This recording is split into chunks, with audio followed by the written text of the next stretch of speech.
Kababayan. Ito yung ating pag-uusapan ngayon mga kababayan na mismo si Basti Duterte. Tinawag na sinungaling si Pangulong Bongbong Marcos. Oo mga kababayan. Tinawag na sinungaling si PBBM. Dito, ito. So, umpisahan na natin na mga kababayan. Without much ado, ladies and gentlemen. Wala nang pagligoy-ligoy pa. Ito na. Saglit lang, may ads. Lunch break. Sa pagkakaintindi ko, gusto niya na may reconciliation pero walang condition, meaning walang terms, di ba? Kainin niya yung reconciliation niya. Wala yan. He's been lying since he became president. Hindi nagdalawang isip si Davao City Mayor Basti Duterte na tawaging sinungaling si Pangulong Ferdinand Bongbong Marcos Jr. sa kagustuhang pakikipagsundo sa kanilang pamilya. Aniya, puro propaganda lamang ang kasalukuyang administrasyon gaya ng pangako nitong 20 pesos na bigas sa taong bayan. He's a liar. He lies so much. Puro kasinungalingan yung tao na yan. And ang style kasi ng administrasyon na yan, press release, reconciliation. That's all that you will get from this administration. It's been 3 years and it's been like that. So do not expect that things will get better dahil sa sinabi niya may reconciliation and that he's trying to man up. Ayon pa kay Baste, ang resulta ng katatapos lang na midterm elections ay nagpapakita ng kahinaan ng Pangulo. Like what PRD said, and it clearly shows, ngayon midterm na ito, that he is weak. And nakita natin yan ngayon sa midterm elections na talagang mahina siya.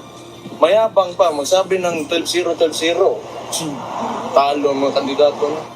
Samantala, nagbigay naman ng pahayag ang alkalde sa pagkakatalaga kay General Nicolas Torre III bilang bagong Philippine National Police o PNP chief. It's nothing. Wala. He's only handpicked there by the administration because he's an attack dog. That's it. Nothing more than that. If it was based on merit, ganito sana yon. Sana legal lahat na nangyari. He's not a criminal yet kasi hindi pa man sa sa korte. But he behaved like a criminal.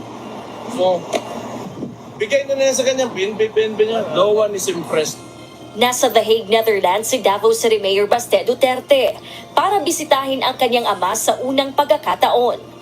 Hindi nito napigilang maapektuhan nang makita ang dating Pangulo na pumayat lalo't matanda na ang kanyang ama. Oo, tama naman yung iniisip natin na gano'n kasi nga matanda na siya. But siguro, I think on some days he's okay, on some days maybe not. Gano'n naman ang tao, wala naman talaga consistent dito sa pagdating sa kasiyahan at sa kalungkutan, di ba? So, he's like anybody else. This is just an ordinary person at the end of the day. Kung ano man yung mafe-feel ng mga tao na nakakulong, then he goes through with it. But he's a strong guy. There's a lot of reason for us to be optimistic. Nananatiling buo ang paniniwala ni Baste na walang kasalanan at makalalabas anumang oras ang kanyang ama. Gladys Tuwabi, UN. Itlog mo Basti, blue, makalabas. Sabi ko nga, magilit ako ng liig eh. Oo. Pero paano ako magilit kung hindi man nakakauwi? Ano ako, tanga?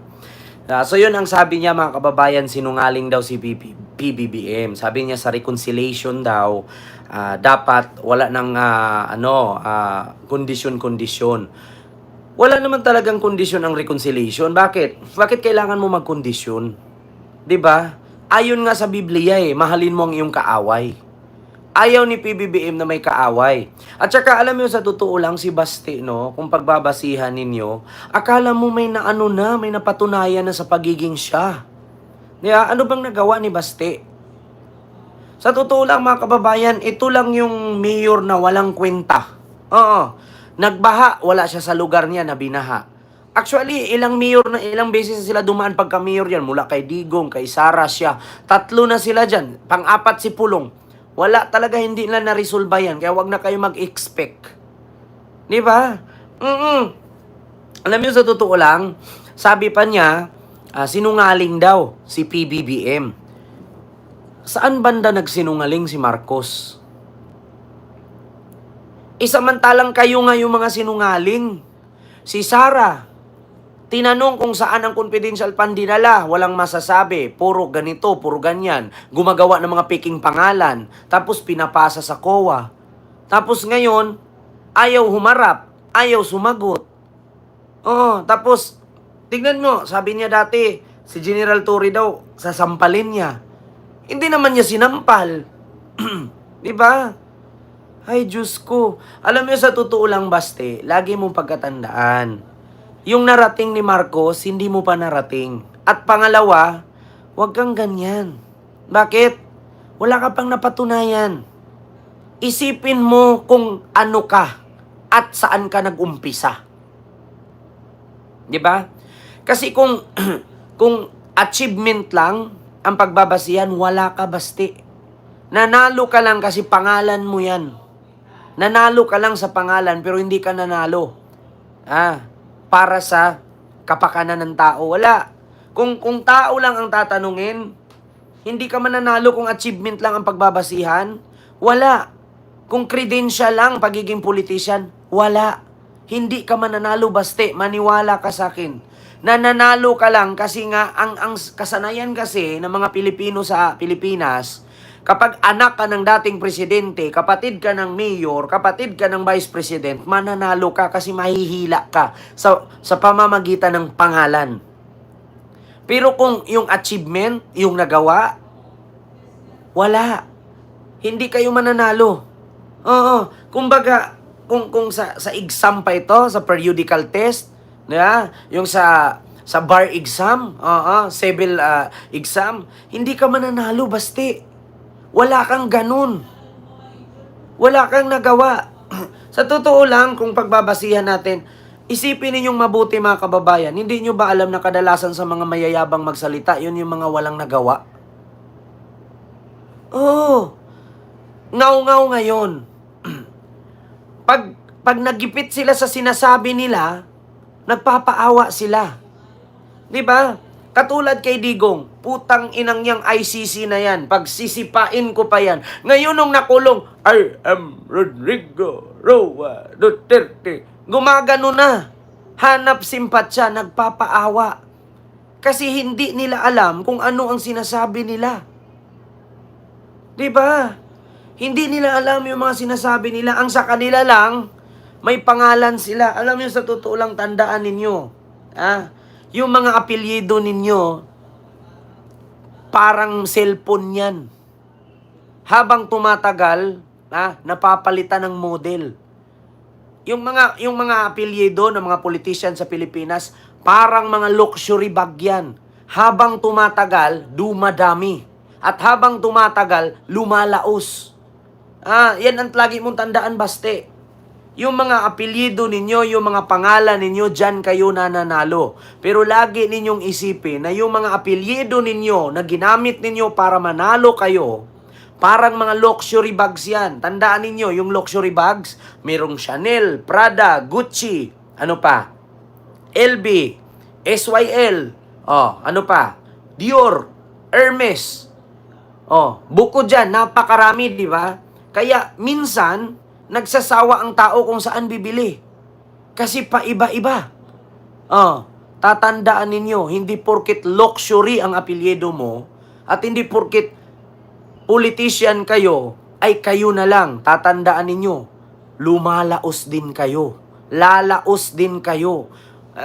Iisipin natin na yung mga apelyido nila para silang mga luxury brands. Pero tandaan ninyo, kahit sabihin mong luxury brand yung apelyido ninyo, dadami kayo, lalaos din kayo.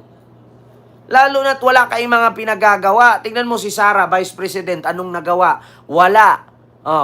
Si Pulong, Congressman, walang nagawa. Si Baste, Mayor, walang nagawa.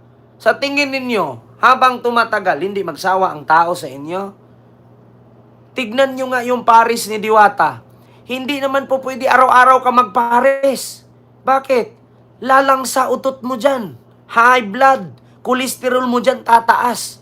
Kaya minsan-minsan, nagtutuyo din yung mga araw-araw kumain ng pares. Tandaan mo yan, Basti. Lagi mong pagkatandaan.